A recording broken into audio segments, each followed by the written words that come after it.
नमस्कार, आप देख रहे हैं डन न्यूज खबरें आप तक। मैं हूं आपके साथ शारदा झा। आप तमाम दर्शकों का स्वागत है। बुलेटिन की शुरुआत से पहले नजर डालते हैं आज की हेडलाइंस पर।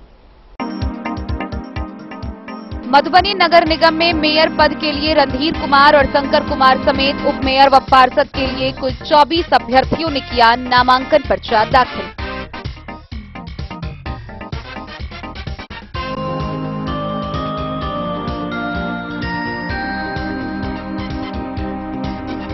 डीएम के निर्देश पर बेनीपट्टी एसडीएम ने सोयली, करहारा, त्रिमुहान समेत बेनीपट्टी के कई जगहों पर किया बांध का निरीक्षण।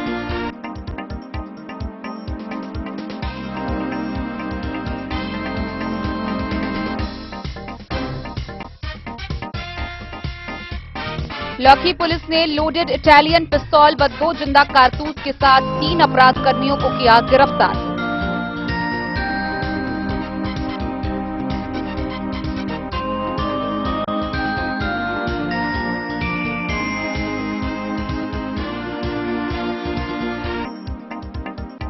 खजौली थाना क्षेत्र के दतवार गांव में डीजे पलटने से एक बाराती की हुई मौत।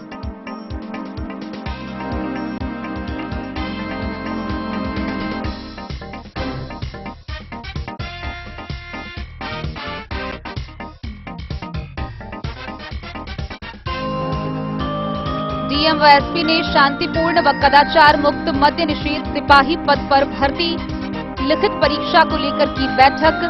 परीक्षा के दौरान पूरी सतर्कता और कड़ाई बरतने का दिया निर्देश।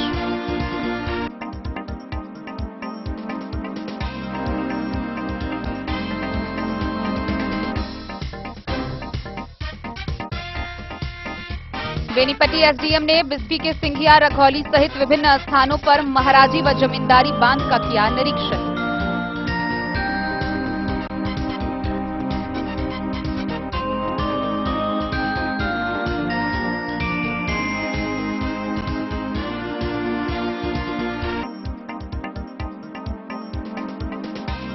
मधवापुर के बैरवा गांव में 2 गुटों के बीच हिंसक झड़प। दोनों पक्ष से 4 लोग घायल, 18 लोगों पर प्राथमिकी दर्ज।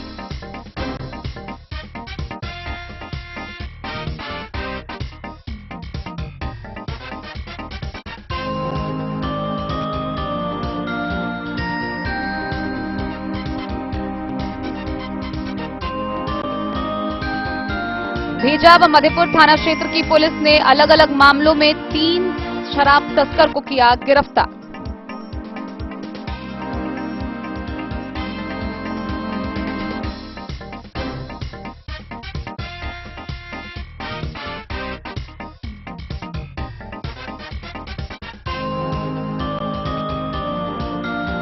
बिस्फी थाना पर भूमि विवाद के मामलों के निष्पादन के मद्देनजर लगाया गया जनता दरबार।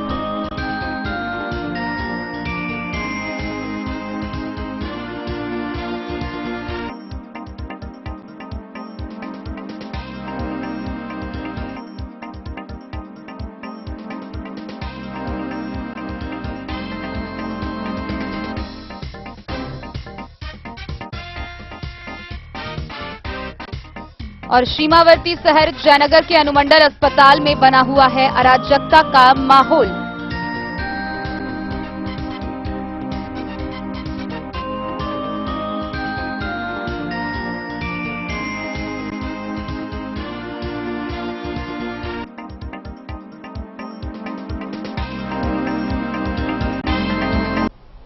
खबरें अब विस्तार से। मधुबनी नगर निगम चुनाव को लेकर मेयर, डिप्टी मेयर और पार्षदों का नामांकन जारी है।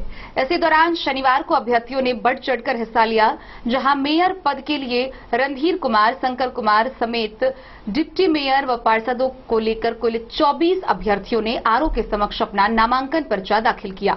वहीं नामांकन पर्चा दाखिल करने के बाद प्रत्याशियों ने अपने आवास पर प्रेस वार्ता कर आम जनता को संबोधित किया। मधुबनी नगर निगम में मेयर, उपमेयर व पार्षद के लिए शनिवार को अभ्यर्थियों ने बढ़ चढ़कर हिस्सा लिया। मधुबनी नगर निगम में मेयर, उपमेयर व पार्षद के लिए शनिवार को कुल 24 अभ्यर्थियों ने पर्चा दाखिल किया। इसमें मेयर पद के लिए रणधीर कुमार और शंकर कुमार,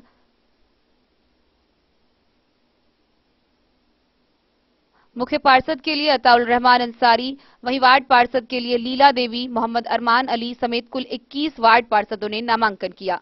यह सारी जानकारी डीआरडीए के सहायक निर्वाचक पदाधिकारी रणधीर रमन ने दिया। पर्चा दाखिल करने के बाद अताउल रहमान अंसारी, लीला देवी, मोहम्मद अरमान अली समेत कई प्रत्याशियों ने अपने निजी आवास पर समर्थकों के बीच बातचीत के दरमियान प्रेस को संबोधित करते हुए बताया कि उन्होंने आरओ के समक्ष नामांकन कर दिया है। मधुबनी को पहली बार नगर निगम का दर्जा प्राप्त हुआ है और यह पहला मौका आया है जब 1 वार्ड से लेकर 45 वार्ड तक की जनता मेयर और डिप्टी मेयर और पार्षद को अपना मत देगी। इस वक्त इस प्रजातंत्र में हर एक को आजादी है। उन्होंने मतदाताओं से अपने अनुसार मत देने की बात कही। वहीं इस मौके पर मौजूद सैकड़ों की तादाद में सहयोगी रहे, जिन्होंने माला पहनाकर रंग गुलाल लगाकर सहयोग करने का संकल्प लिया। की नाम बोले आगे? लीला देवी। जितला के बाद की सब काम करबे? जितला के बाद देते सरकार के फोन देते, तैने हमरा जेते हेते समाज के सेवा करे के से हम सब सेवा करबे। एकोटा नहीं हम ककरो इच्छा नहीं है। इच्छा है। मुझे बहुत विश्वास ये कि लीला देवी जीतथिन, समाज के काज करथिन, गांव के विकास करथिन, जे सरकार कहथिन से करथिन। इनके बारे में ये वार्ड नंबर 1 से खड़ा हो रहा है लीला देवी, जो वार्ड को विकास करने के लिए है और हम वार्ड के भलाई के लिए सोचते रहते हैं कि हम ये करें वो करें और सर ये चाहते हैं कि इस बार हम उम्मीदवार में जीते। उम्मीदवार में जीतेंगे तो जितना भी सरकार का फंड आएगा वो सब जितना भी है सो जनता में बांटेगा और सरकार से ये चाहेंगे कि कोशिश करके कि और से ज़्यादा आए और उसमें हम अपना वार्ड का विकास करें। छोटू मंडल। और इनका बारे में कुछ 2 शब्द बताओ। जो कि सभा है जो कि इतना जो कि काम करता। अच्छा, जानकारी मिलत कि पहले जे समाज सेवी के काम करे छथिन अखन तो करे छथिन आज और करथिन। सब आपका जीत होती है तो आप? मेरा नाम मोहम्मद अरमान अली, वार्ड नंबर 16 से वार्ड पार्षद के लिए खड़े हुए हैं और इंशाल्लाह हम जीत जाएंगे। तो वार्ड में जैसे नल जल का, पानी की बहुत बड़ी समस्या है और रोड का बहुत ज़्यादा समस्या है, सारे पे इंशाल्लाह खूब अच्छे से ध्यान दिया जाएगा। आपके यहाँ के मूलभूत असुविधा क्या है? हमारे यहाँ सबसे बड़ा मूलभूत असुविधा है आपको जैसे कि नाला नहीं है, पानी की सबसे बड़ी समस्या है, जल जमाव की सबसे बड़ी समस्या है। आपकी जीत होती है तो पहली प्राथमिकता रहेगा? हमारी जीत होगी तो सबसे पहले इंशाल्लाह इस सब चीजों पे सबसे पहले ध्यान दिया जाएगा। किस वार्ड से है? वार्ड नंबर 16 से। मधुबनी से फिरोज आलम की रिपोर्ट। मधुबनी के जिला पदाधिकारी अरविंद कुमार वर्मा के निर्देश पर बेनीपट्टी के अनुमंडल पदाधिकारी मनीषा ने प्रखंड के सोयली, त्रिमुहान, करहारा समेत विभिन्न जगहों पर पहुंचकर महाराजी बांध का निरीक्षण किया। इस दौरान उन्होंने अभियंता व कनीय अभियंता को कई निर्देश दिए। जिलाधिकारी के निर्देश पर अनुमंडल पदाधिकारी मनीषा ने बेनीपट्टी प्रखंड के सोयली, करहारा, त्रिमुहान सहित विभिन्न स्थानों पर पहुंच महाराजी बांध का निरीक्षण किया। साथ ही मौजूद सहायक अभियंता और कनीय अभियंता को कई आवश्यक दिशा निर्देश भी दिए। एसडीएम ने बांध की स्थिति, रेनकट, कटाव स्थल, क्षतिग्रस्त स्थल, नदी से बांध की दूरी, बांध से ग्रामीण आबादी की दूरी सहित अन्य बिंदुओं पर जायजा लिया। एसडीएम ने बताया कि बेनीपट्टी प्रखंड क्षेत्र का पश्चिम इलाका बाढ़ की गंभीर चुनौतियों से जूझता रहा है। ऐसे में बाढ़ पूर्व सभी तरह की तैयारियों को लेकर प्रशासन गंभीर है। ये कोई नहीं कह सकता कि आपदा का स्वरूप क्या होगा। इसे गंभीरता से लेते हुए तैयारियों पर जोर दिया जा रहा है। बाढ़ पूर्व तैयारियों को देखते हुए विभागीय पदाधिकारियों को जल्द से जल्द मरम्मती योग्य स्थल को चिन्हित करते हुए मरम्मती कार्य जल्द से जल्द शुरू करने के निर्देश दिए गए हैं। जहां जहां बांध में गड्ढे, रेनकट बन गए हैं, उसे दुरुस्त करने के निर्देश विभागीय पदाधिकारियों को दिया गया है। साथ ही जहां से नदी का पानी सीधे बांध की ओर चोट करता है, इस जगह ज्यादा से ज्यादा मात्रा में जियो बैग का प्रयोग कर उस स्थल को बेहतर तरीके से मजबूत बनाए जाने के निर्देश भी दिए गए हैं। उन्होंने विभागीय पदाधिकारियों को निर्देश देते हुए कहा कि बाढ़ के दौरान गांवों व टोलों एवं ग्रामीण आबादी के बचाव में बांध की भूमिका काफी महत्वपूर्ण होती है, इसलिए इसकी मरम्मती कार्य में लापरवाही किसी भी सूरत में बर्दाश्त नहीं की जाएगी। एसडीएम ने बताया कि नदियों के जलस्तर पर भी नजर रखी जा रही है। निरीक्षण के दौरान बाढ़ नियंत्रण प्रमंडल झंझारपुर के सहायक अभियंता, कनीय अभियंता सहित अन्य लोग मौजूद थे। बेनीपट्टी से विनोद कुमार की रिपोर्ट। लौकी थाना की पुलिस ने एक लोडेड इटालियन पिस्टल व 2 जिंदा कारतूस के साथ 3 अपराध कर्मियों को गिरफ्तार किया। गौरतलब है कि तीनों अपराध कर्मियों को आगे की कार्रवाई के लिए न्यायिक हिरासत में भेज दिया। वहीं इस बात की जानकारी फुलपरास की एसडीपीओ कुमारी दुर्गा शक्ति ने लौकी थाना पर प्रेस वार्ता कर दी।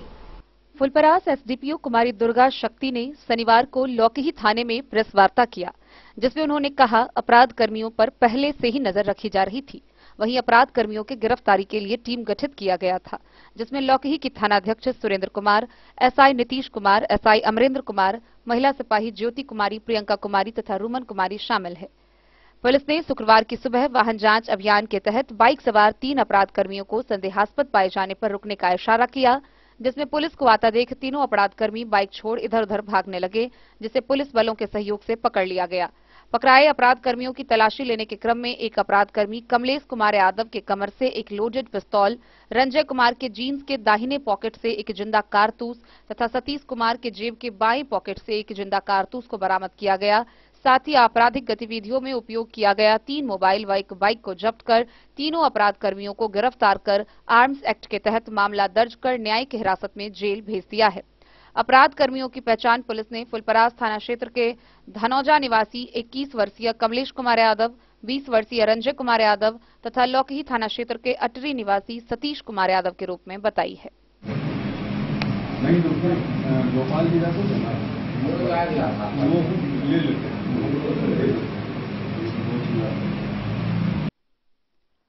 डन न्यूज के लिए राशिद रजा की रिपोर्ट।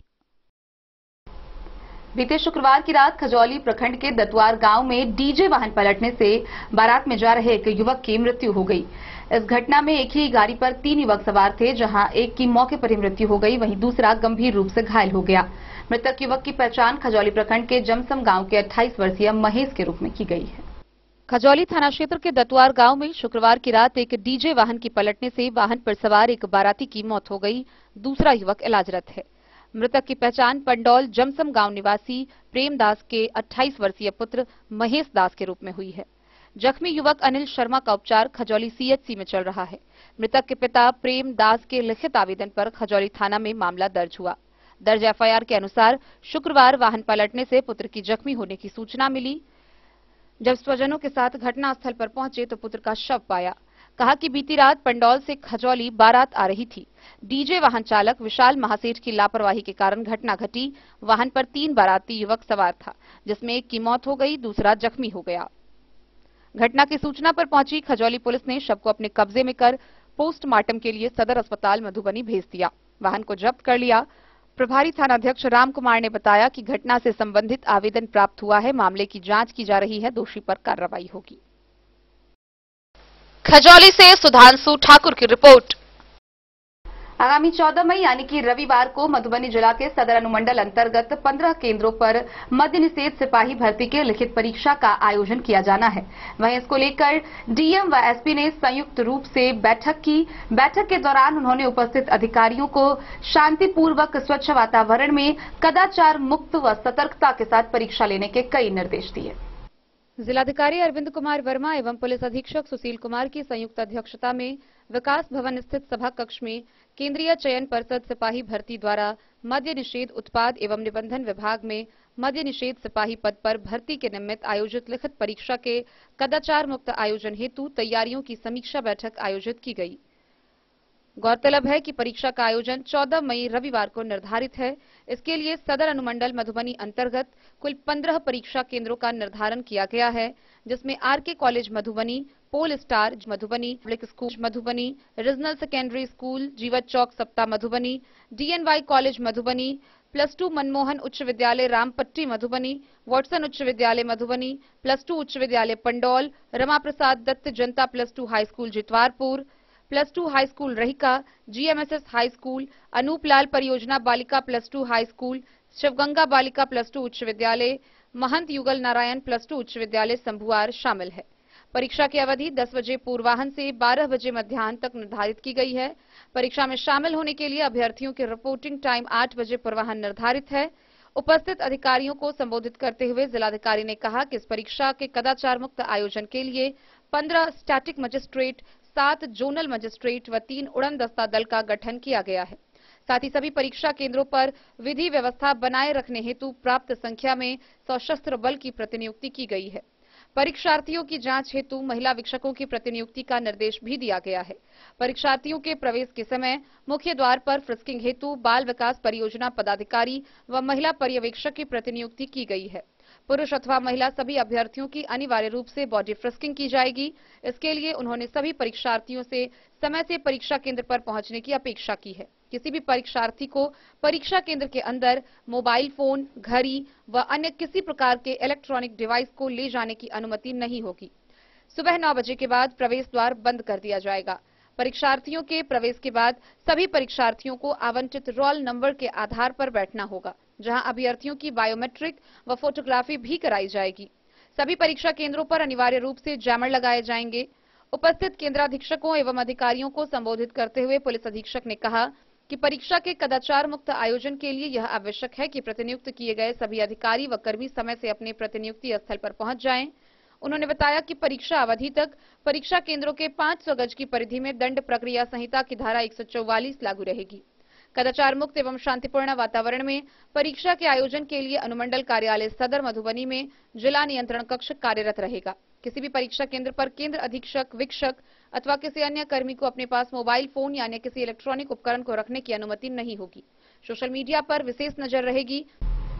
बाढ़ से पूर्व सभी तैयारियों को लेकर प्रशासन बेहद गंभीर नजर आ रही है। इसी कड़ी में डीएम के निर्देश पर बेनीपट्टी की एसडीएम मनीषा ने बिस्फी प्रखंड के सिंघिया, रघौली सहित विभिन्न स्थानों पर पहुंचकर महाराजी बांध का निरीक्षण किया। जिलाधिकारी के निर्देश पर बेनीपट्टी की अनुमंडल पदाधिकारी मनीषा ने बिस्फी प्रखंड के सिंघिया, रघौली सहित विभिन्न स्थानों पर पहुंच महाराजी एवं जमींदारी बांध का निरीक्षण किया। साथ ही मौजूद सहायक अभियंता और कनीय अभियंता को कई आवश्यक दिशा निर्देश भी दिए। एसडीएम ने बांध की स्थिति, रेन कट, कटाव स्थल, क्षतिग्रस्त स्थल, नदी से बांध की दूरी, बांध से ग्रामीण आबादी की दूरी सहित अन्य बिंदुओं का जायजा लिया। एसडीएम ने बताया कि प्रखंड समय समय पर बाढ़ की गंभीर चुनौतियों से जूझता रहा है। ऐसे में बाढ़ पूर्व सभी तरह की तैयारियों को लेकर प्रशासन गंभीर है। ये कोई नहीं कह सकता कि आपदा का स्वरूप क्या होगा। इसे गंभीरता से लेते हुए तैयारियों पर जोर दिया जा रहा है। बाढ़ पूर्व तैयारियों को देखते हुए विभागीय पदाधिकारियों को जल्द से जल्द मरम्मति योग्य स्थल को चिन्हित करते हुए मरम्मति कार्य जल्द से जल्द शुरू करने के निर्देश दिए गए हैं। जहां जहां बांध में गड्ढे, रेन कट बन गए हैं, उसे दुरुस्त करने के निर्देश विभागीय पदाधिकारियों को दिया गया है। साथ ही जहां से नदी का पानी सीधे बांध की ओर चोट करता है, इस जगह ज्यादा से ज्यादा मात्रा में जियो बैग का प्रयोग कर उस स्थल को बेहतर तरीके से मजबूत बनाए जाने के निर्देश भी दिए गए हैं। उन्होंने विभागीय पदाधिकारियों को निर्देश देते हुए कहा कि बाढ़ के दौरान गांवों, टोलों एवं ग्रामीण आबादी के बचाव में बांध की भूमिका काफी महत्वपूर्ण होती है। इसलिए इसके मरम्मति कार्य में लापरवाही किसी भी सूरत में बर्दाश्त नहीं की जाएगी। एसडीएम ने बताया कि बिस्फी प्रखंड के नदियों के जलस्तर पर भी नजर रखी जा रही है। निरीक्षण के दौरान बाढ़ नियंत्रण प्रमंडल झंझारपुर के सहायक अभियंता, कनीय अभियंता सहित अन्य लोग मौजूद थे। बिस्फी से सत्यनारायण यादव की रिपोर्ट। मधवापुर प्रखंड के बैरवा गांव में जमीनी विवाद को लेकर 2 गुटों में हिंसक झड़प हो गई। इस झड़प में 4 लोग गंभीर रूप से घायल हो गए। वहीं दोनों तरफ से कुल 18 लोगों पर प्राथमिकी दर्ज कराई गई है। मधवापुर थाना क्षेत्र के बैरवा गांव में 2 गुटों में के बीच हुई हिंसक झड़प के दौरान दोनों पक्षों से 4 लोग जख्मी हो गए। पुलिस ने इस मामले में 6 महिलाओं समेत कुल 18 लोगों को नामजद किया है। जमीनी विवाद को लेकर 2 पड़ोसी अपने अपने परिवारजनों के साथ एक दूसरे से भिड़ गए। धारदार हथियार और लाठी डंडों का व्यवहार मारपीट के दौरान किया गया। यह घटना 29 अप्रैल 2023 की है। मधवापुर सीएचसी और मधुबनी में इलाज कराकर लौटने के बाद 11 मई 2023 को मधवापुर थाना में एफआईआर दर्ज की गई। मारपीट के दौरान आवेदकों ने गहने और नगद छीनने सहित कई आरोप एक दूसरे के खिलाफ लगाए हैं। जख्मियों में एक पक्ष से राजेश कुमार व ज्ञानी पासवान, दूसरे पक्ष से शिबू पासवान और सीताराम पासवान के नाम शामिल हैं। एक पक्ष के आवेदक महेंद्र पासवान ने दूसरे पक्ष के सीताराम पासवान, शिबू पासवान, सुनील पासवान, धनवीर, विजय, वीना, मंजू और कविता को नामजद कराया है और दूसरे पक्ष के आवेदक शिबू पासवान ने पहले पक्ष के राकेश, महेंद्र, गंगा, राजेश, ज्ञानी, कांति, शैल, रिंकू और विशाल के खिलाफ एफआईआर दर्ज कराई है। थानाध्यक्ष राजकुमार मंडल ने बताया कि मामले की जांच शुरू कर दी गई है। आवश्यक कार्रवाई की अनुशंसा की जाएगी। मधवापुर से शत्रुमर्दन कुमार की रिपोर्ट। मधेपुर प्रखंड के भेजा थाना क्षेत्र व मधेपुर थाना क्षेत्र से एक महिला समेत 3 शराब तस्कर को पुलिस ने गिरफ्तार किया है। 2 अलग अलग कांड में 3 शराब तस्करों की गिरफ्तारी की गई है, जिन्हें आगे की कार्रवाई के लिए न्यायिक हिरासत में भेज दिया गया है। भेजा थाना एवं मधेपुर थाना क्षेत्र से कुल 3 देशी शराब तस्कर को पुलिस ने गिरफ्तार कर न्यायिक हिरासत में जेल भेज दिया है। मधेपुर थाना क्षेत्र के दोनों तस्कर से तस्करी में इस्तेमाल की जाने वाली एक बाइक भी जब्त की गई है। साथ ही भेजा थाना क्षेत्र के भेजा गांव से एक वारंटी को पुलिस ने गिरफ्तार कर न्यायिक हिरासत में जेल भेज दिया है। भेजा थाना क्षेत्र के गिरफ्तार शराब तस्कर की पहचान दलदल गांव निवासी परमेश्वर मुखिया की पत्नी संगीता देवी के रूप में हुई, जो 10 लीटर देसी चुलाई शराब के साथ गिरफ्तार हुई। जबकि मधेपुर थानाध्यक्ष ने घुघरडीहा थाना क्षेत्र के खिखरी टोल निवासी भैया लाल मुखिया के पुत्र धनिक लाल मुखिया व हरि नारायण मुखिया के पुत्र रवि कुमार मुखिया के रूप में हुई है, जिसके पास से 3 लीटर चुलाई शराब और एक बाइक जब्त की गई है। उधर भेजा के थानाध्यक्ष अरविंद कुमार भेजा पंचायत के मोहम्मद फरीकुद्दीन को गिरफ्तार कर जेल भेज दिया है, जिस पर SC/ST एक्ट के तहत गिरफ्तारी का आदेश न्यायालय द्वारा जारी किया गया था। मधेपुर से नूर मोहम्मद कासमी की रिपोर्ट। खबरों का सिलसिला जारी रहेगा। जल्द ही लौटेंगे एक छोटे से ब्रेक के बाद। आप बने रहिए हमारे साथ। समाधान रेडीमेड एवं साड़ी शोरूम, फैशन भी, गारंटी भी, डिजाइनों के कलेक्शन भी। मधुबनी में कपड़ों के विश्वसनीय प्रतिष्ठानों में से एक समाधान रेडीमेड एवं साड़ी शोरूम, जहां पाएंगे लक्ष्मीपति, सुभाष, विशाल, अनुश्री समेत हर तरह की साड़ी, सिल्क साड़ी और बनारसी साड़ी, हैंडवर्क साड़ी और फैंसी साड़ी, साथ ही आकर्षक डिजाइनों में लहंगा, चुनरी भी। सभी ब्रांडेड कपड़ा यहाँ उपलब्ध है। Readymade coat pant, sherwani, jeans pant, shirt, crop top, बाबा suit, ladies suit, gown, Naira suit समेत मेंस वियर, लेडीज वियर एवं किड्स वियर का भरपूर रेंज व विभिन्न प्रकार के डिजाइनों के लिए आज ही पधारे। समाधान रेडीमेड एवं साड़ी शोरूम, हमारा पता है महिला कॉलेज रोड मधुबनी। समाधान रेडीमेड एवं साड़ी शोरूम, हमारी, आपकी और हम सब की पहली पसंद। समाधान रेडीमेड एवं साड़ी शोरूम।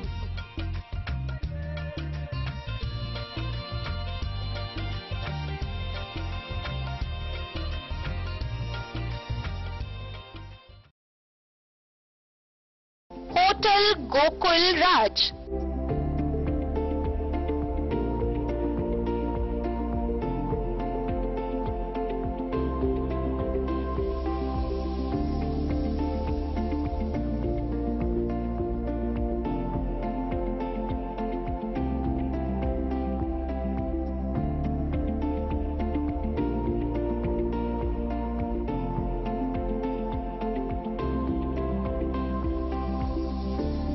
शहर के भीड़ भाड़ से दूर शांति और सुकून से भरे वातावरण में मधुबनी शहर के लहरियागंज वार्ड नंबर 1 में पूरे मिथिलांचल क्षेत्र का सबसे भव्य होटल होटल गोकुल राज। 4 मंजिला इमारत की इस होटल में है 4 बड़े बड़े बैंकेट हॉल, रिंग सेरेमनी, शादी, मीटिंग या पार्टी, हर एक आयोजन के लिए अलग से हॉल की व्यवस्था, रेस्टोरेंट की व्यवस्था जहां एक से बढ़कर एक लजीज व्यंजनों का मिलेगा संगम, और रहने का उचित प्रबंध, suite room, AC room, non AC room से सुसज्जित होटल जहां लिफ्ट की भी है व्यवस्था, पार्किंग का पूरा इंतजाम। तो आइए और जिंदगी में खुशियों से भरी यादें शामिल करिए। होटल गोकुल राज मधुबनी में आप लोगों का स्वागत है। होटल गोकुल राज, Lahariaganj ward number 1 Madhubani. ट्विंडर्म cream दाद, खाज, खुजली, एलर्जी, एक्जिमा, स्किन एलर्जी समेत विभिन्न त्वचा संबंधित रोगों में लाभदायक। Twinderm cream marketed by Aeronix health care. तो किसी भी प्रकार के त्वचा रोग से है परेशान तो ट्विंडर्म क्रीम है सबका समाधान। जिले के सभी दवा दुकान में उपलब्ध ट्विंडर्म क्रीम। ट्विंडर्म क्रीम, ट्विंडर्म क्रीम दाद, खाज, खुजली, एलर्जी, एक्जिमा, स्किन एलर्जी समेत विभिन्न त्वचा संबंधित रोगों में लाभदायक।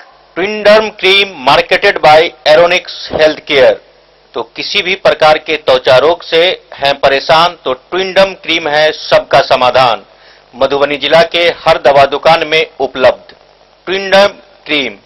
ज्वेलरी हाउस स्वर्ण श्री सोने की शुद्धता मापने वाला यंत्र कैरेटोमीटर यहाँ उपलब्ध है, क्योंकि सोने की शुद्धता और आपके विश्वास के साथ कोई समझौता नहीं। रत्न, सोना व चांदी के हर तरह के आभूषणों के लिए एक बार अवश्य आएं। लाइट वेट व बेहतरीन कारीगरी वाले गहनों का अनूठा संगम। आपका भरोसा ही है हमारी पूंजी। बिना किसी मिलावट व पूरी शुद्धता के साथ हॉलमार्क गहने आपको देना हमारा परम कर्तव्य। तो देर किस बात की, अपने मनपसंद गहनों की खरीदारी के लिए आज ही आए। पता याद रखें, ज्वेलरी हाउस स्वर्ण श्री, बड़ा बाजार, मधुबनी। बेहतरीन साड़ियों एवं रेडीमेड कपड़ों का अनूठा संगम, बॉम्बे फैशन। शादी हो या कोई त्योहार, हर तरह के खास आयोजन में आपको पसंद आएंगी यहाँ के डिजाइनर, कामदार एवं बेहतरीन साड़ियाँ। यानी अगर आप चाहते हैं सभी प्रकार की कामदार, फैंसी, बनारसी, प्योर सिल्क, सूती साड़ियाँ, सलवार सूट और लहंगा चुन्नी, तो सोचने की जरूरत नहीं, आए बॉम्बे फैशन। हम रखते हैं आपकी पसंद का ख्याल। शर्टिंग, सूटिंग एवं ब्रांडेड रेडीमेड कपड़े भी मिलेंगे आपको उचित मूल्य पर। यही नहीं, बच्चों के कपड़े बाजार से कम कीमत पर, यानी होलसेल रेट पर प्राप्त करें। पता याद रखें, बॉम्बे फैशन, महिला कॉलेज रोड, मधुबनी।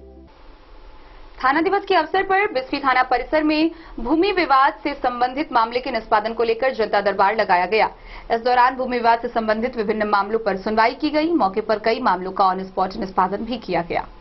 शनिवार को थाना दिवस के अवसर पर भूमि विवाद से संबंधित मामलों का निष्पादन के लिए थानाध्यक्ष राजकुमार राय रही थी किया गया। सीओ ने बताया कि अगले थाना दिवस पर बच्चे दोनों पक्षों के बयान सुनने व कागजात देखने की कार्रवाई की जाएगी। मौके कुमार राय सहित बिस्फी से सत्यनारायण यादव की रिपोर्ट। सीमावर्ती शहर जयनगर में अनुमंडल अस्पताल में इन दिनों अराजकता का माहौल बना हुआ है। लगातार नई खबरें सामने आ रही है। इसी कड़ी में खबर सामने आई जहां एक 50 वर्षीय महिला घुरनी देवी को विषैले सांप ने काट लिया। स्थानीय लोग जब उसे अस्पताल लेकर पहुंचे तो अस्पताल परिसर में न चिकित्सक, न स्वास्थ्यकर्मी और न दवा उपलब्ध था। गौरतलब है कि इसकी निंदा करते हुए स्थानीय जनप्रतिनिधियों ने इसमें सुधार की मांग की है। सीमावर्ती शहर जयनगर अनुमंडल मुख्यालय स्थित अनुमंडल अस्पताल में इन दिनों अराजकता का माहौल बना हुआ है। मरीज का इलाज करने में स्वास्थ्यकर्मी किसी पदाधिकारी के रुतबे से कम नहीं। शुक्रवार की देर रात प्रखंड के बैरा पंचायत निवासी 50 वर्षीय महिला घुरनी देवी को विषैला सांप के काटने पर अनुमंडल अस्पताल में भर्ती कराया गया, लेकिन अस्पताल में चिकित्सक, दवा और स्वास्थ्यकर्मी की अनुपस्थिति देखी गई। सूचना पर एक के बाद एक सभी उपस्थित हो गए। अस्पताल में स्वास्थ्यकर्मी की कमी और अनुपस्थिति की सूचना मरीज के परिजनों के द्वारा प्रखंड प्रमुख पूनम देवी, नेता ब्रजकिशोर यादव व प्रमुख प्रतिनिधि विपिन गोहिवार को दी गई। तीनों जनप्रतिनिधि उस महिला का इलाज के लिए अनुमंडल अस्पताल पहुंचकर अस्पताल की कुव्यवस्था को देखते हुए आक्रोश व्यक्त कर स्वास्थ्य विभाग से अस्पताल के कुव्यवस्था को दुरुस्त करने की मांग की। नेता ब्रजकिशोर यादव ने बताया कि सीमावर्ती शहर जयनगर को अनुमंडल अस्पताल का सौभाग्य प्राप्त हुआ, लेकिन अधिकारियों की लापरवाही से अस्पताल कुव्यवस्था की ओर जा रहा है। वहीं उन्होंने कहा कि श्याम पासवान नाम के एक प्राइवेट कर्मी डॉक्टर और स्वास्थ्यकर्मी की भूमिका निभा रहे हैं। रात में उपस्थित जीएनएम व चिकित्सक ड्रेस कोड में नहीं थे तो प्रसव विभाग के लेबर रूम में स्वास्थ्यकर्मी खर्राटे लगा रहा था। उन्होंने कहा कि अस्पताल में जीवन रक्षक दवा की घोर कमी है। वहीं प्राइवेट कर्मी श्याम पासवान के द्वारा अस्पताल में आए मरीजों का उपचार किया जाता है। ब्रजकिशोर यादव ने कहा कि अगर श्याम पासवान नाम के प्राइवेट कर्मी नहीं हो तो मरीज ऐसे ही रह जाएंगे। माननीय प्रमुख साहब को भी लाए। ये पेशेंट हमारा ग्रामीण है, सारे लोग यहाँ पर आए हुए हैं। आप देख ही रहे हैं, प्रखंड प्रमुख भी आई हुई है इतना रात। बड़ा ही दुखद और मार्मिक बात है, जयनगर अनुमंडल अस्पताल शोभा का वस्तु बन के रह गया है। इतनी रात में लोग, हमारा पेशेंट सांप काटे हुआ है, डॉक्टर साहब एक बार भी नहीं आए। जब लोगों ने बुझ गया कि हम लोग आ गए हैं तो कुछ लोग उपस्थित हुए हैं।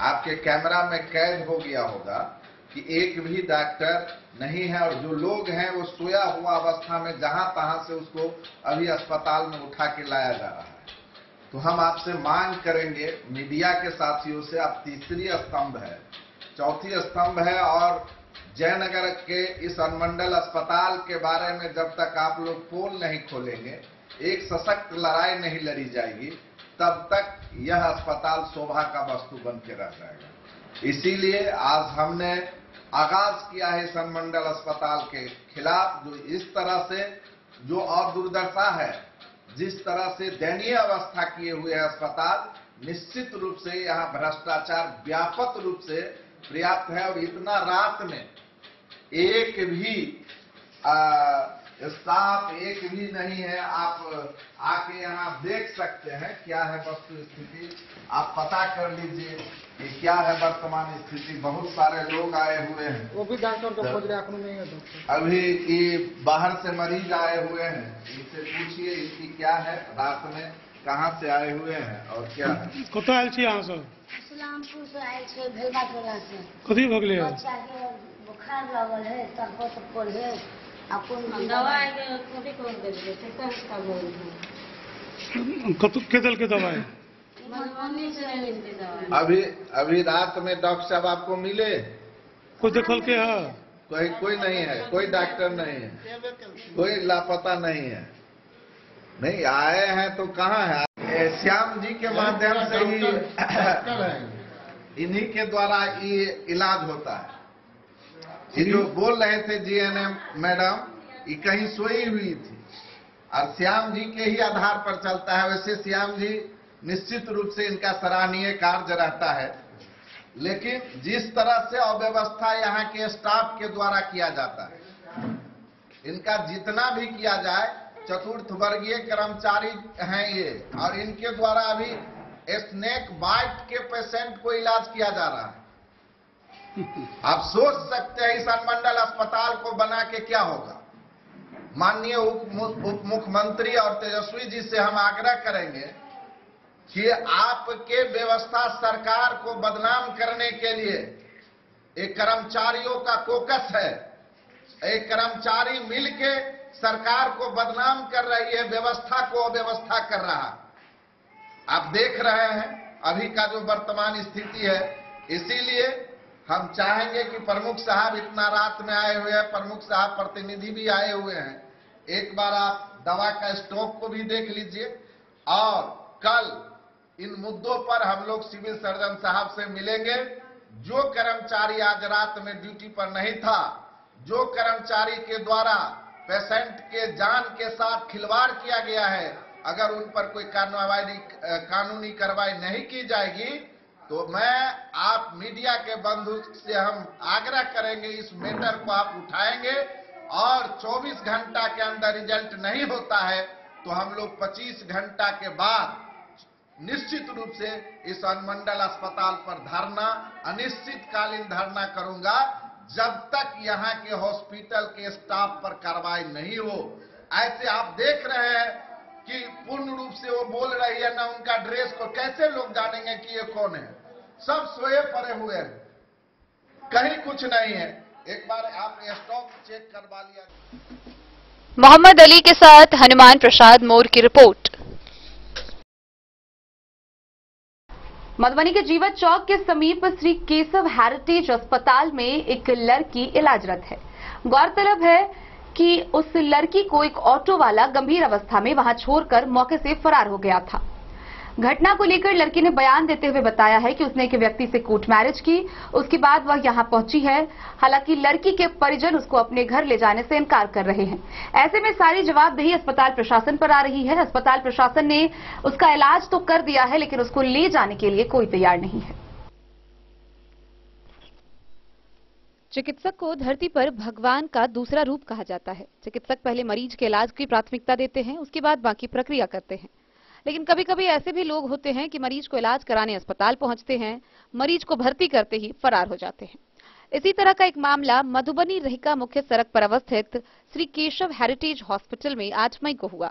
एक ऑटो पर एक लड़की को गंभीर अवस्था में इलाज के लिए भर्ती कराया गया। लड़की की हालत गंभीर देखकर चिकित्सक व अस्पताल अन्य कर्मी सभी लग गए। वहीं ऑटो चालक ने लड़की को लावारिस अवस्था में छोड़कर वहां से फरार हो गया। अस्पताल प्रशासन ने स्थानीय थाना रहिका को सूचना दी। लड़की के होश में आने के बाद भी उसका कोई परिजन उसे लेने नहीं आया है। गौरतलब है कि 22 वर्षीय लड़की ने डन न्यूज को अपनी आप बीती बताते हुए अपना नाम कंचन कुमारी, पिता का नाम मुकेश यादव, ग्राम नवकरही बेनीपट्टी बताया है। उसने बताया कि वह अपने प्रेमी मिथिलेश यादव के साथ कोर्ट मैरिज की। मिथिलेश अपने ननिहाल नवकरही आया जाया करता था। मिथिलेश बेनीपट्टी के बैतौना के उकमा टोल निवासी किशोरी यादव का पुत्र है। ननिहाल आने के दौरान उन दोनों में प्रेम प्रसंग हुआ। करीब 15 महीने के बाद दोनों ने अपनी मर्जी से कोर्ट मैरिज कर लिया। लड़की के अस्पताल में भर्ती होने की सूचना उसके परिजन को दी गई है, लेकिन उसके पिता ने खुद को बेटी से अलग कर लिया है। इधर श्री केशव हेरिटेज हॉस्पिटल के डायरेक्टर डॉक्टर एनके यादव ने बताया कि रहिका थाना को उसी दिन सूचना दे दी गई थी। लड़की अब पूरी तरह होश में आ गई है, पर उसके परिजन लेने नहीं आ रहे हैं। उन्होंने बताया कि लड़की के अंदर जहर पाया गया था। उन्होंने एक सवाल के जवाब में बताया कि उनकी पहली प्राथमिकता होती है कि भर्ती होने वाले मरीजों को बचाया जाए। मैंने पहले इलाज किया और फिर स्थानीय थाना रहिका को सूचना दी। रहिका थानाध्यक्ष ने बताया कि अस्पताल से सूचना मिली थी, उसके बाद उस लड़की के परिजन को बेनीपट्टी थाना के माध्यम से परिजन को सूचना दे दी गई। मगर सवाल यह उठता है कि 4 दिन हो गए लेकिन उसके परिजन लेने नहीं आए हैं। अब अस्पताल प्रशासन के सामने समस्या है कि उस लड़की को अकेले कैसे छोड़ा जाए, जबकि रहिका थाना पुलिस लड़की को परिजन तक पहुंचाने में दिलचस्पी नहीं दिखा रही है। अस्पताल में कैसे यहाँ पहुंची हैं आप? हमको कोई दे गया है, पता ना, बेहोश है। क्या हो गया था जो कि आप बेहोश हो गई हैं? अपने आप बेहोश हो गए थे। अभी कैसा महसूस कर रही हैं आप? अभी बहुत अच्छे अच्छे हैं। तो आपको अपने गार्जियन से बात हुई है? पापा से बात किए हैं। तो क्या बताया पापा? पापा बोला जो हमसे तुमको नहीं मतलब है, ये मेरा जो हस्बैंड है ना, तो उसको कॉल किए तो बोले थे 3 से 4 बजे तक आएंगे। कौन है हस्बैंड आपके? मिथिलेश यादव। मतलब गार्जियन के विरुद्ध आप शादी किए हुए थे उनसे? हाँ। अच्छा, लव मैरिज की हैं? हाँ। इसलिए पापा बोले हैं जो कि कोई मतलब नहीं है। नहीं। कोई आए भी नहीं आपसे देखने के लिए? कल आया था शाम में, तब से नहीं कोई आया। आखिर में कैसे आपकी तबीयत इतना ज्यादा बिगड़ गई है बताइए? पता ना सर। पता नहीं। कौन यहाँ पहुँचाया आपको वो भी नहीं मालूम है? नहीं। क्या नाम क्या है आपका? कंचन कुमार देवी। और घर कहाँ है आपका? उकमा टोल बेताना। कहाँ? उकमा टोल बेताना। हस्बैंड का नाम? मिथिलेश यादव।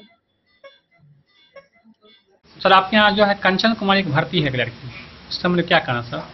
कंचन कुमारी 8 तारीख को लगभग 3-3:30 बजे के आसपास किसी ऑटो वाले ने उसको अचेता अवस्था में अपने इमरजेंसी में लाया। जब तक हम लोग उसको देखते तब तक ऑटो वाला छोड़ के भाग गया, पता नहीं चला। मरीज की हालत बहुत ही दयनीय थी, अचेता अवस्था में थी। हम लोगों ने इमरजेंसी रेस्क्यू शुरू किया और पूरे एग्जामिनेशन के बाद हम लोगों ने इस निष्कर्ष पे पहुंचा कि वो मरीज जहर खाया हुआ है, खिलाया हुआ है। ये भी पता नहीं चला कब का मरीज है, कहाँ का मरीज है, कैसे मरीज है, कब का जहर खाया है। हम लोगों ने उसी लाइन पे ट्रीटमेंट शुरू किया, आईसीयू में भर्ती किया। बाद में दूसरे तीसरे दिन मरीज को होश आया, तो हालांकि हम लोगों ने रहिका थाने स्थानीय थाना को तुरंत ही खबर दिया था कि एक शायद पॉइजनिंग का केस है, सस्पेक्टेड पॉइजनिंग का केस है, जो लवारिश हालत में श्री केशव हेरिटेज अस्पताल में है। आप अपना जो भी कानूनी प्रक्रिया है उनको पूरा करें, हम लोग इलाज वाला काम शुरू कर रहे हैं। दूसरे दिन मरीज के होश आने पे पता चला कि वो बौख रही है 2 दिन 3 दिन से ऐसे ही, और कौन उसको रख गया वो बता नहीं पा रही है, पूरा कंफ्यूजिंग स्टेटमेंट दे रही थी। फिर हमने रहिका थाना से संपर्क किया। मरीज की हालत अब तो पूरी तरह से सुधार है। चूंकि मरीज अकेले है, न उसके घर वाले कोई आते हैं, न उसके ससुराल पक्ष से आते हैं, न कोई स्थानीय प्रशासन की तरफ से कोई हमको आश्वासन मिलता है। मैं मरीज को छोड़ने के लिए पूर्णतया तैयार हूँ, लेकिन कहाँ रखूँ, किसको दूँ, ये कानूनी उलझन में फंस के मैं बस ऐसे मरीज अभी है यहाँ। सर कब भर्ती हुई थी यहाँ? 8 तारीख के 3-3:30 बजे। क्या मामला क्या लग रहा है आपको? मामला जहर का ही था। अच्छा, क्या जहर क्यों खाई थी, कोई मामला बताइए। ये तो काम है पुलिस का तहकीकात करना। ये तो हमारा काम जो मानवीय संवेदना के आधार पर इलाज करके जो अपनी पूरी ताकत से करके जान बचाना था, उसमें हम लोग सक्सीड कर गए। मधुबनी से फिरोज आलम की रिपोर्ट। हरड़ा थाना की पुलिस ने 2 अलग अलग मामले में फरार शराब कांड के 2 आरोपित को गिरफ्तार किया है। गिरफ्तार आरोपितों की तलाश पुलिस को कई दिनों से थी। आखिर उसे गिरफ्तार कर आगे की कार्रवाई के लिए न्यायिक हिरासत में भेज दिया गया है। हरलाखी थाना की पुलिस ने शराब कांड के अलग अलग मामले के फरार 2 आरोपित को गिरफ्तार किया है।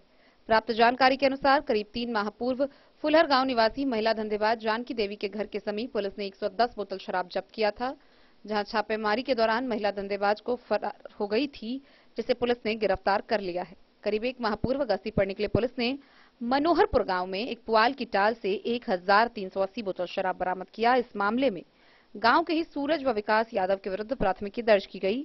दोनों धंधेबाज फरार चल रहे थे। इसी बीच शुक्रवार की रात गश्ती पर निकले पुलिस ने सूरज यादव को गिरफ्तार किया। इस बाबत थानाध्यक्ष अनुज कुमार ने बताया कि दोनों धंधेबाजों को न्यायिक हिरासत में भेज दिया गया है। हरलाखी से संजय राउत की रिपोर्ट। अंधराठारी और रुद्रपुर पुलिस के द्वारा थाना क्षेत्र में कड़ाई से शराब तस्करों के विरुद्ध अभियान चलाया जा रहा है। शराबबंदी कानून को पूरी तरह से लागू करने के लिए प्रशासन पूरी तरह प्रतिबद्ध नजर आ रही है। इसी कड़ी में अंधराठारी प्रखंड के गौर अंधरा गांव में आयशा कुमारी के नेतृत्व में सामग्री शराब बनाने वाली व विभिन्न शराब बनाने वाले सामान को जब्त कर नष्ट किया गया। अंधराठारी और रुद्रपुर पुलिस के द्वारा थाना क्षेत्र में शराब माफियाओं के खिलाफ अभियान चलाकर कड़ी कार्रवाई शुरू की गई। इसी कड़ी में रुद्रपुर थाना की एसएचओ आयशा कुमारी के नेतृत्व में गौड़ अंधरा गांव में सघन छापेमारी अभियान चलाया गया और देशी शराब बनाने वाले सभी सामग्री को नष्ट किया गया। गौरतलब है कि लेडी सिंघम नाम से मशहूर रुद्रपुर थाना की एसएचओ आयशा कुमारी शराब व नशीले पदार्थ सेवन मामले में काफी गंभीर है। उन्होंने अपने थाना में किसी के द्वारा प्रतिबंधित पान मसाला सेवन करने वालों के विरुद्ध कठोर कदम उठाया है। पुलिस के द्वारा शुरू इस कार्रवाई से शराब माफियाओं में हरकंप मचा हुआ है। इधर अंधराठारी के थानाध्यक्ष जितेंद्र कुमार सहरी के नेतृत्व में भी मैलाम, गंगद्वार जैसे गांव में सघन छापेमारी अभियान चलाकर शराब बनाने में प्रयुक्त किए जाने वाले सभी सामग्री को जब्त व नष्ट किया गया। थानाध्यक्ष ने कहा कि पुलिस अधीक्षक के निर्देश पर अभियान चलाया जा रहा है। अंधराठारी से बिंदेश्वर चौधरी की रिपोर्ट। मधुबनी व्यवहार न्यायालय परिसर में राष्ट्रीय लोक अदालत का आयोजन किया गया। इसका उद्घाटन जिला सत्र न्यायाधीश अनामिका टी ने किया। इस दौरान उन्होंने सभी को लोक अदालत के बारे में विस्तार पूर्वक जानकारी दी। जिला सत्र न्यायाधीश ने व्यवहार न्यायालय परिसर में राष्ट्रीय लोक अदालत का संयुक्त रूप से उद्घाटन कर उपस्थित लोगों को राष्ट्रीय लोक अदालत के बारे में बताया। राष्ट्रीय लोक अदालत का शुभारंभ जिला सत्र न्यायाधीश फैमिली कोर्ट से मिथिलेश कुमार त्रिपाठी एवं आरक्षी अधीक्षक सुशील कुमार ने दीप प्रज्वलित कर विधिवत उद्घाटन किया। कार्यक्रम को संबोधित करते हुए एसपी सुशील कुमार ने कहा कि राष्ट्रीय लोक अदालत जनता और पदाधिकारी से सीधा संपर्क कर पुराने मामलों का निपटारा कराने को कहा है। उन्होंने ये भी कहा कि हर विभागीय कार्य के लिए राष्ट्रीय लोक अदालत लगाया जाता है, जहां लोगों को बैंक संबंधित बिजली, जमीन, मुकदमा जैसे सभी मामलों का निपटारा लोगों को आफियत के साथ होता है। जिला सत्र न्यायाधीश कैसी जगह है जहां हर तबके के लोगों का न्याय किया जाता है, छोटे से छोटे और बड़ा है। उन्होंने कहा कि न्यायालय जनता के लिए है, लोग खुश तो वह खुश और वह खुश तो न्यायालय खुश। इतना कहकर उन्होंने अपनी बातों को समाप्त किया। सभी पदाधिकारी अपने अपने विभागीय टेबल संभाले और लोगों की बातों को समझ प्रक्रिया को किया।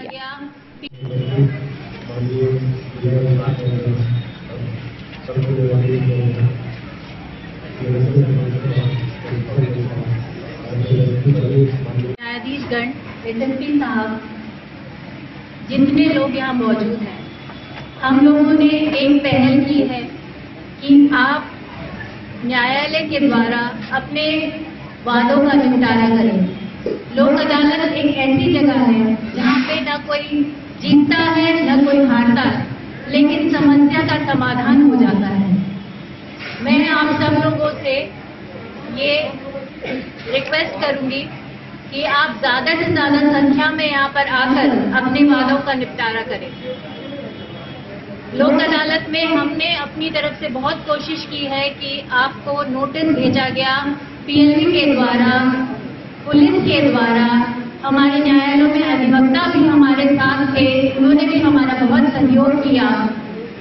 देखिए, आपकी समस्या में एक चीज है कि बहुत सालों तक वाद चलेगा, आपका काफी सारा पैसा खर्च होगा, आपका काफी सारा समय खर्च होगा, न आपको जो चाहत है वो मिलेगी और कई साल इस चीज में पीढ़ी दर पीढ़ी बीतते चले जाएंगे।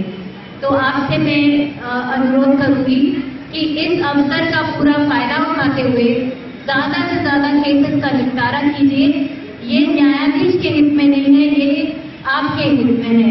ये लोगों के लिए ही एक प्लेटफॉर्म बनाया गया है जिनके लिए हमने काफी कोशिश की है और हम मानते हैं इस बात को कि अगर लोग खुश हैं तो अदालत खुश है और ये पूरा समस्या का निपटारा सिर्फ आप ही के हाथ में है। धन्यवाद। मधुबनी से फिरोज आलम की रिपोर्ट। बेनीपट्टी के परकौली पंचायत भवन में किसान सेमिनार का आयोजन किया गया। इस आयोजन में विशेष रूप से किसानों को कम खर्च में अधिक उपज विषय को लेकर बेनीपट्टी प्रखंड के परकौली पंचायत भवन परिसर में आजादी के अमृत महोत्सव के मौके पर कम खर्च में अधिक उपज को लेकर किसान सेमिनार का आयोजन किया गया, जिसमें किसानों को आधुनिक तकनीक से खेती करने के तौर तरीके और उससे प्राप्त होने वाले लाभ की जानकारी दी गई। यह आयोजन कृषक भारती कॉर्पोरेटिव लिमिटेड के द्वारा किसान सेमिनार का आयोजन किया गया, जिसमें मौजूद कृषकों को फर्टिलाइजर के विशेषज्ञ उपेंद्र कुमार यादव ने किसानों को कम खर्च में अधिक उपज कैसे हो इसकी जानकारी दी। इसके अलावा कृषि कर्मियों द्वारा चक्रण प्रणाली से खेती करने, अधिक से अधिक भूभाग में साल में एक बार तिलहन और दलहन फसलों को लगाने, फसलों की ससमय सिंचाई करने सहित कई तरह की जानकारी दी गई। सेमिनार में किसानों का उपज कैसे दुगना हो और किस तरह की बीज व आवश्यक कीटनाशक दवाइयों का प्रयोग किया जाए, वह समय समय पर मिट्टी की जांच कराने सहित अन्य बिंदुओं पर विस्तार पूर्वक जानकारी दी गई। मौके पर योगेंद्र यादव, सुभाष चंद्र उदय, सुजीत कुमार, शुभम कुमार, विवेक यादव सहित सैकड़ों किसान मौजूद थे। के लिए लैब में देते हैं, ये आपका होता है प्रॉपर तरीका। ऐसे गए 2 डेला कहीं से मिट्टी उठा लिए, पता लगा कि वहाँ पानी भरा था, सारी खाद आके वहीं लगी थी, तो रिजल्ट जो आएगा वो प्रभावित करेगा, वो एक्चुअल रिजल्ट नहीं है। ठीक है, तो इसका ध्यान रखिए। अभी आज तो जो देखते लाए हैं ठीक है, लेकिन आगे से कहीं अगर जाँच करवाए तो इस विधि का प्रयोग करें। ठीक है, अच्छा, उसके बाद जो मेजर समस्या किसानों की आती है, ये तो हो गई मिट्टी जांच। फिर मेजर समस्या क्या आती है कि हम लोग कई माध्यम से सुनते हैं कि आय को दुगना करना, लेकिन सही मायनों में इसका अर्थ क्या होता है और किस तरीके से हम अपनी आय को दुगना कर सकते हैं, उसका सही तरीका बहुत सारे लोगों का नहीं मालूम है। जैसे हम ये मान के चलते हैं कि अगर किसी खेत में मान के चलिए कि 1 कट्टे में 80 किलो गेहूं हो रहा है अपनी बात, तो आय दुगना का मतलब हम ये समझते हैं कि 80 किलो के बदले 160 किलो होने लगे, तो हमारे दिमाग में ये कंसेप्ट आता है। लेकिन जो इसका वैज्ञानिक ढंग कहता है या जो रिसर्चर्स कहते हैं वो ये है कि अगर हम 80 किलो गेहूं 5,000 रुपए लगा के प्राप्त कर रहे हैं, तो हम क्या करें कि 2,500 रुपए में हमारा 80 किलो गेहूं प्राप्त हो जाए, तब भी तो आय दुगना हुई। भाई 5,000 लगा के हम 80 किलो लेते थे और हम 2,500 लगा के अगर वो 80 किलो लेंगे तब भी हमारी आय दुगना होगी। जब ये बड़े पैमाने पे जाएगा, बड़ी मात्रा में हमको बचत होगी, तो उसके लिए हम क्या कर सकते हैं या आधुनिक दौर में हम किस तरीके से खेती करें कि कम पैसे में अधिक उपज हमको मिले, उसी संबंध में हम यहाँ आए हुए हैं ये जानकारी देने। इसका सबसे पहला चरण होता है मिट्टी जांच। कम से कम जो मिट्टी हमारी है उसमें हमको ये पता होना चाहिए कि किस खाद की उसमें कमी है और किस खाद की उसमें कमी नहीं है या किसकी अधिकता है। जैसे हम अपना टेस्ट करवाते हैं, होमोग्लोबिन इतना है, शुगर इतना है, सब बताता है ना। उसी तरीके से मिट्टी में भी जो 17 पोषक तत्व हैं जो पौधों के लिए काम आते हैं, तो जब हम मिट्टी में जांच करवाते हैं तो वो बताता है कि हमारे खेत में यूरिया की अधिकता है कि कमी है, जिंक की कमी है कि अधिकता है। ये सारी चीजें हम तभी जान सकते हैं जब हम मिट्टी की जांच करवाएंगे। अब मान के चलिए कि हम मिट्टी का जांच करवाए और हमारे मिट्टी में जिंक की अधिकता पाई गई या लोहे की, आयरन की अधिकता पाई गई, इसका मतलब ये है कि हमको खानों में। बेनीपट्टी से विनोद कुमार की रिपोर्ट। खबरों का सिलसिला जारी रहेगा। जल्द ही लौटेंगे एक छोटे से ब्रेक के बाद। आप बने रहिए हमारे साथ।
अमरनाथ प्रसाद ज्वेलर्स 916 हॉलमार्क ब्रांडेड गोल्ड एवं डायमंड ज्वेलरी शोरूम, गांधी चौक, राजनगर बाजार, एक भरोसे की पहचान। शगुन वाटिका मैरिज गार्डन, मधुबनी शहर के बीचों बीच बाबू साहिब चौक पर आपकी सुविधा अनुसार आकर्षक और भव्य मैरिज गार्डन।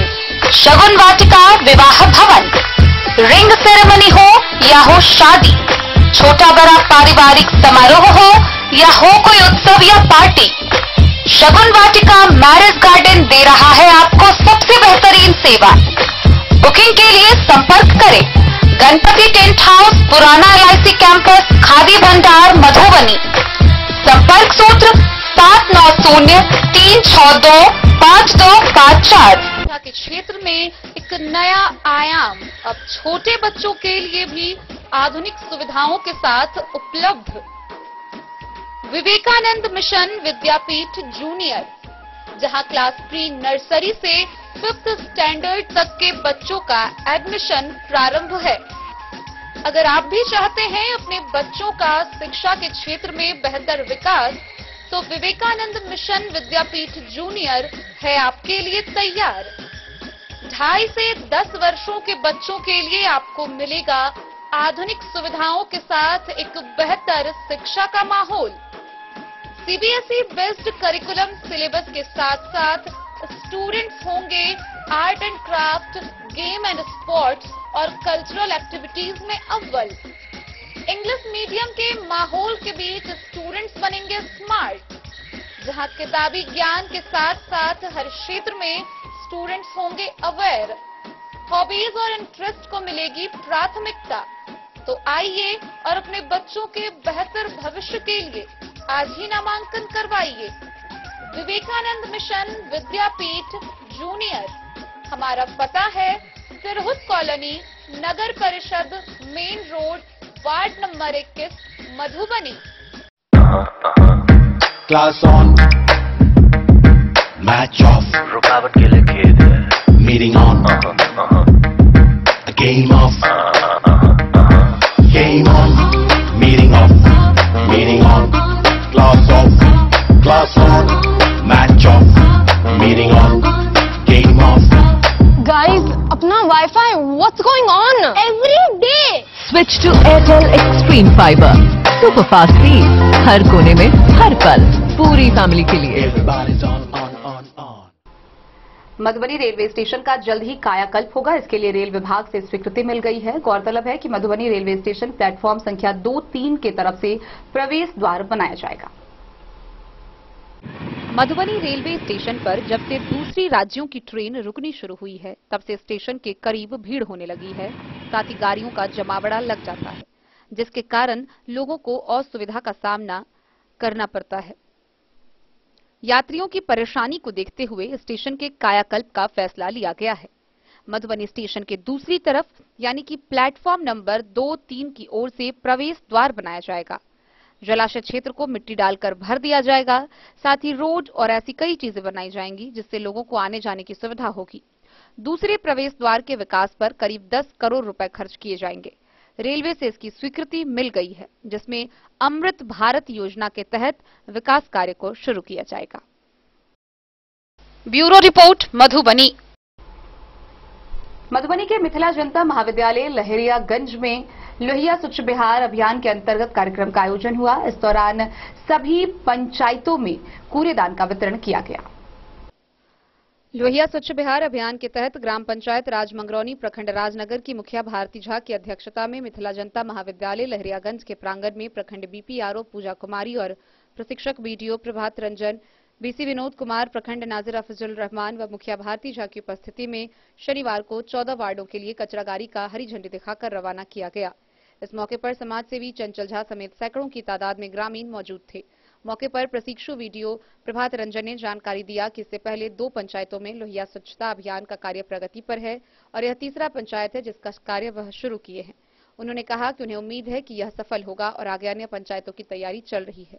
वहीं मुखिया और मुखिया प्रतिनिधित्व के द्वारा प्रखंड से आए सभी पदाधिकारियों और ग्रामीणों के बीच मिथिला जनता महाविद्यालय के प्रशासन से सरकारी पंचायत भवन बनाने को लेकर जमीन की मांग की गई, जिसमें कॉलेज प्रशासन के द्वारा स्वीकृति भी दी गई। की भी व्यवस्था आयोजित की है, जो आपके घर से प्रत्येक दिन वो कचरा को उठा करके एक जो उसके लिए जो जगह निर्धारित की गई है वहां पे जाकर के उसको डिस्पोज करें।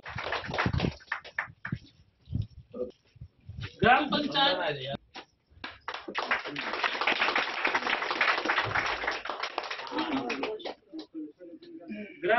मौनी उत्तर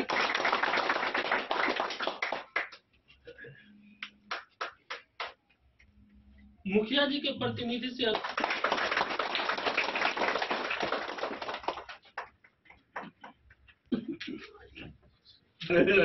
चेयरमैन जैसे हमारे मुखिया जी प्रतिनिधि है,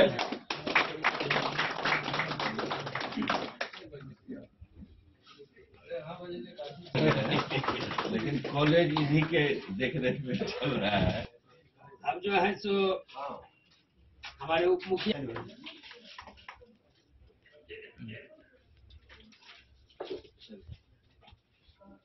जैसे अनुरोध होगा कि आपके ग्राम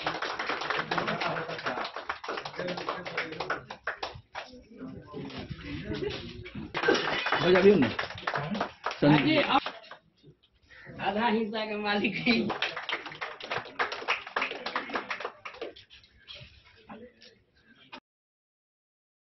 बिहार सरकार और भारत सरकार की जो एक बार स्वच्छता के लिए उसकी स्टेप है, और जिसमें हम लोग ग्रीन और ब्लू हम लोग हर में जाएगा कि जो भी कचरे हैं उस हर में ही हम लोग कर दे ताकि हम लोग को अलग व्यवस्थित रूप से उसको जो है डिस्पोज करने की आसानी होगी, और महिलाओं खासकर बच्चों के लिए स्वच्छता से जो परेशानी आती है या जो समस्या आती है उसको हम लोग में ही करके और हम लोग डिस्पोज करेंगे। अपना पर मैं BPRO राजनगर श्री पूजा कुमारी। विधायक है विनोद कुमार, और लोहिया स्वच्छ बिहार अभियान और स्वच्छ भारत मिशन ग्रामीण के तहत ठोस एवं तरल अपशिष्ट प्रबंधन कार्यक्रम है ओडस का, जिसमें सभी लोगों को ये दी जाए है इस कार्यक्रम के मदद से कि गीले कचरा और गीला डब्बा और नीला डब्बा। गीला डब्बा में हो जाएगा जो सूखा कचरा डिस्पोज वाला जो गलने वाला होगा वो आपको नीला में रहेगा।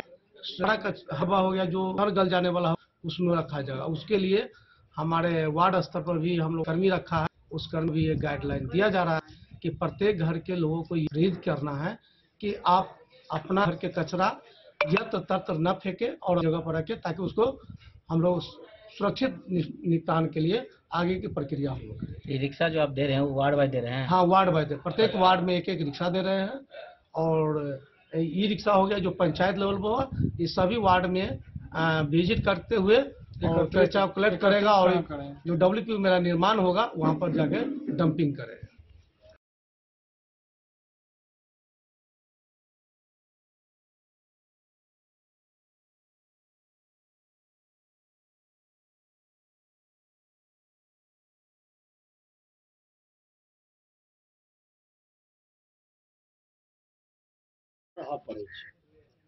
हमरा सबके कमे समय में, चूँकि मंत्रियों जी के प्रोग्राम छलैन, लेकिन नगर निगम के चुनाव भ रहल छै, एगो पंचायती राज के भी बहुत जगह चुनाव भ रहल छै, जे छूटल सीट छलैया, ज्यादा वैकेंट छलैया, उपचुनाव भ रहल छै, ताहि कारण वो नहीं एला। लेकिन बहुत जल्दी हमर सबके जहन WPO के निर्माण है भाईजी एता आश्वासन, चूँकि टेक्निकल प्रॉब्लम छलै ताहि दुआरे नहीं एला, नहीं आबे के कोनो आचार संहिता के चलते नहीं एला। से हमरा कहला जे हम ओहिमे रहब, नहीं तो टाइम कर, लेकिन काज बढ़े के छलैया ताहि दुआरे हम सब टाइम कहलिए नहीं भाईजी काज बढ़ा कहला ठीक है हम ये काज बढ़ सबटा बहुत बढ़िया से हमरा सबके सहयोग, जब जनता सहयोग करता तब जनप्रतिनिधि के काज करे में मन लगे छै, जनता सहयोग नहीं करथिन तो जनप्रतिनिधि के काज करे में मन नहीं लगे छै। कर्मी सब हमर एते तत्पर भ क जते जे व्यवस्था सरकार के जे व्यवस्था छै तहि के तहत हरेक घर हरेक मोहल्ला एगो अहाँ सबके रूटीन बन जात, एक रोटेशन भ जात, कत कै बजे कोन गाड़ी पहुँचते एक हम सब बैस के निर्धारण क लेब, ओकर हिसाब से करब। ई तो भेल धन्यवाद ज्ञापन केलहुँ, लेकिन सबसँ रहै छै जतऽ हमसब एनुमे तहू जगह से हमरा किछु मांग अइ। मांग ई है कि जे हमरा सबके अखन बिहार सरकार से घोषणा भऽ गेल है कि जे 5 कट्ठा 10 कट्ठा जमीन रहत तहन पंचायत सरकार भवन बनत। गांव के जे स्थिति है ताहि गांव स्थिति में कतौ 5 कट्ठा की 2 कट्ठा जमीन आम जमीन केओ बचऽ नहीं देने छै या ओहि जगह सही लोकेशन पर नहीं छै जतऽ ई पंचायत सरकार बने। तो हम ई अपन जनता के माध्यम से और जनता के विश्वास मिलैत एकटा मांग कर रहल छियनि जे हमरा सबके ई कॉलेज प्रांगण में हमर आवे के एकटा इहो उद्देश्य है। जो सब कहा जे पंचायत भवन पर कर लीजिए तो कहने सर वहाँ बहुत गर्मी रहता है, गर्मी तो हेतु है लेकिन वहाँ बहुत गर्मी रहता है, छोड़ दीजिए यहीं करते हैं। एगो हमर इहो उद्देश्य है जे सब पदाधिकारी आ सब 10-5 जे हमर गाँव के जेहो आयल छथि गार्जियन सबके मौजूद में एकटा हमरा जगह के कतौ कात में अहाँ सब जे दैतियै तो एकटा हमरा पंचायत सरकार भवन बन जाए और एहि जगह के लेल भी बढ़िया रहते और हमारा समाज के बीच में मध्य में पड़ैया से हमर एकटा मांग रहल। एहि पर भाईजी जे विचार करबे यही बात कहे हम सब अपन। जैसा आपको पता होगा ये आज जो योजना है हमारा जो SLWM है ये भारत सरकार का महत्वाकांक्षी योजना है। इसका जो मेन फोकस है कि हमारे ग्रामीण क्षेत्र को भाई साफ सुथरा रखना है। और जैसे मैं ब्लॉक में आया था फरवरी के महीना में, उसके बाद मेरी कोशिश रही कि जितना भी ये पेंडिंग योजना है उनको मैं धरातल पे लाऊं। और ये शायद तीसरा पंचायत है जहाँ पे मैं ये काम कर रहे हैं और सफलतापूर्वक मैंने दो पंचायत में काम किया हूँ और मैं उसका फीडबैक ले रहा हूँ। जैसे चिचड़ी हो गया, रामपट्टी हो गया, वहाँ भी मेरा जो क्षेत्र है अभी जो मतलब क्लीनिक्स के मामले में बहुत बेहतर है। हम भी यहाँ पर चाहेंगे कि हमारे मुखिया जी जो जनप्रतिनिधि हैं, जो लोकल पीपल हैं, एक प्रॉपर कोऑर्डिनेशन में बैठा के कोऑपरेट करके ये काम करें और हमारे क्षेत्र को साफ सुथरा रखें। धन्यवाद। Bureau report Madhubani. मधुबनी के विवेकानंद मिशन विद्यापीठ पंडौल की छात्रा उपासना झा ने सीबीएसई 12वीं बोर्ड की परीक्षा में बेहतर अंक लाकर सफलता हासिल की है। उसकी इस सफलता से उसके परिवारजनों व विद्यालयों में हर्ष का माहौल व्याप्त है। मधुबनी के विवेकानंद मिशन विद्यापीठ पंडौल की छात्रा उपासना झा ने सीबीएसई 12वीं की परीक्षा में 97.4% अंक प्राप्त कर सफलता हासिल की है। गौरतलब है कि बीते 12 मई को सीबीएसई द्वारा रिजल्ट प्रकाशन होते ही उत्तीर्ण छात्र छात्राओं में खुशी की लहर दौड़ गई। वहीं उपासना के पिता बेनीपट्टी प्रखंड के जेटियाही परजुआर निवासी अशोक कुमार झा और माता रंजना झा ने बताया कि उपासना बचपन से ही पढ़ाई में मेधावी रही है। उसकी इस सफलता से पूरे परिवार समेत विद्यालय प्रशासन के द्वारा बधाई दी जा रही है। अपने 3 भाई बहनों में सबसे बड़ी उपासना ने बताया कि वह नीट परीक्षा की तैयारी कर रही है और भविष्य में एक डॉक्टर बनकर स्वास्थ्य के क्षेत्र में अपना योगदान देना चाहती हैं। वहीं उसकी इस सफलता से उसके विद्यालय विवेकानंद मिशन विद्यापीठ में भी हर्ष का माहौल व्याप्त है। Bureau report Madhubani. बिहार सरकार के उद्योग मंत्री सह मधुबनी के विधायक समीर कुमार महासेठ ने बिहार सरकार के ऊर्जा मंत्री विजेंद्र कुमार यादव को आवेदन दिया है। इस आवेदन के माध्यम से उन्होंने मधुबनी नगर निगम के निधि चौक से मुख्य सड़क पर अंडरग्राउंड केबलिंग करवाने के आवेदन देकर मांग की है। बिहार सरकार के उद्योग मंत्री सह मधुबनी के विधायक समीर कुमार महासेठ ने बिहार सरकार के ऊर्जा मंत्री विजेंद्र कुमार यादव को मधुबनी नगर निगम के निधि चौक से गुमती नंबर 13 तक के मुख्य सड़क का अंडरग्राउंड केबलिंग करवाने के संबंध में आवेदन दिया है। उन्होंने कहा है कि मधुबनी नगर निगम के मुख्य सड़क का चौड़ीकरण किया जा रहा है, जिसमें प्रस्तावित सड़क की चौड़ाई 15 मीटर है, लेकिन पूर्व में हुए नाले के निर्माण के कारण तथा सड़क के दोनों किनारों पर बिजली के पोल के होने के कारण सड़क का चौड़ीकरण बाधित हो रहा है। अगर पोल को सड़क के अंतिम किनारों पर शिफ्ट भी कर दिया जाए तो वह मकानों के नजदीक होने के कारण सुरक्षित नहीं होगा तथा भविष्य में जान माल के नुकसान का खतरा बना रहेगा। इसीलिए उन्होंने मधुबनी नगर निगम के निधि चौक से गुमती नंबर 13 तक के मुख्य सड़क को अंडरग्राउंड केबलिंग करवाने की मांग की है। उन्होंने कहा है कि इससे मधुबनी शहर के मुख्य सड़क का चौड़ीकरण किया जा सकेगा, साथ ही शहर का सौंदर्यीकरण भी किया जा सकेगा। Bureau report Madhubani. मधुबनी नगर निगम के भावी मेयर प्रत्याशी सह वकील अभिषेक रंजन उर्फ छोटू यादव ने प्रेस वार्ता की। इस दौरान उन्होंने बताया कि वह आगामी 15 मई को मधुबनी नगर निगम के मेयर पद के लिए अपना नामांकन पर्चा दाखिल करेंगे। आइए हम आपको दिखाते हैं इस दौरान उन्होंने क्या कुछ कहा। अभिषेक रंजन जी, जानकारी मिल रहा है कि आप मेयर के चुनाव लड़ेंगे, तो कब आप नामांकन करेंगे, जानकारी दीजिए। मैं 15 मई को नामांकन करूंगा। 15 मई को नामांकन करेंगे। क्या आपने एनआर कटा लिया है? जी, एनआर कटा लिया। क्या उम्मीद बुझा रहा है कि आपको नामांकन करने के बाद लोगों का आशीर्वाद मिल रहा है आपके साथ? लोगों का आशीर्वाद मिल रहा है, इसीलिए मैं नामांकन कर रहा हूँ, अन्यथा नहीं करता।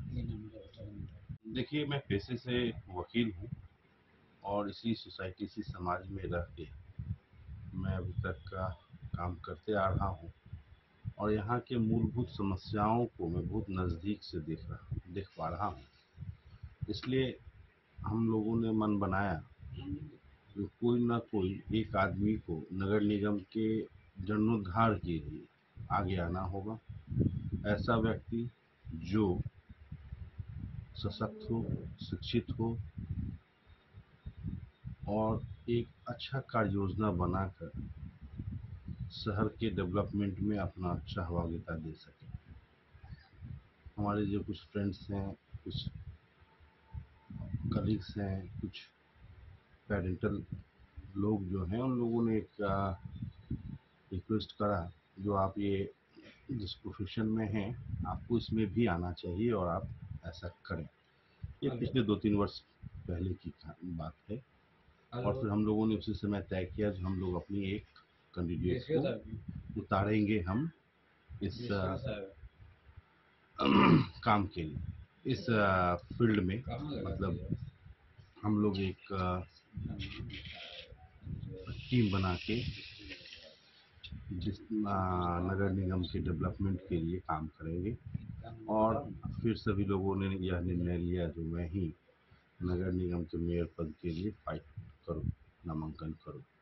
इसलिए लोगों से मैं, ये सिर्फ मेरा सिंगल का डिसीजन नहीं, एक ग्रुप का डिसीजन है और मुझे काफ़ी विश्वास है तो हर एक कम्युनिटी से, हर एक कास्ट से, हर एक फील्ड से, हर एक वर्ग से मुझे वोट आएगा और एक अच्छा समर्थन आएगा। अगर आप जीतते हैं तो आपका पहला प्राथमिकता क्या रहेगा? देखिए, मेरी पहली प्राथमिकता मधुबनी में शिक्षा, स्वास्थ्य रहेगा। और आए दिन जो पानी का जल जमाव लगा रहता है, इस संबंध में क्या कहेंगे? देखिए, आए दिन पानी का जल जमाव लगा रहता है। इसके लिए अभी आपके यहाँ ऑलरेडी एक डीपीआर बन गया है और काम चल रहा है। किंग्स कैनाल का काम चल रहा है, वाटसन कैनाल का काम चल रहा है, इसके ब्रांचेस का काम चल रहा है। ये नाला बनने के बाद 99% आपका जो जल जमाव का समस्या है वो खत्म हो जाएगा। तो जो काम हो चुका है उसी पे बहुत मंथन करने की आवश्यकता फिलहाल है। अच्छा, रोजाना अतिक्रमण को हटाया जाता है, फिर भी लोग नहीं मान रहे हैं, आए दिन जाम लगी रहती है, लोग आने जाने में। मधुबनी से फिरोज आलम की रिपोर्ट। जाएंगे। तो आज के इस बुलेटिन में फिलहाल इतना ही। कल फिर हाजिर होंगे नए खबरों के साथ। तब तक दीजिए पूरी टीम को इजाजत और मधुबनी की हर छोटी बड़ी खबरों के लिए देखते रहिए DIN न्यूज, खबरें आप तक। नमस्कार।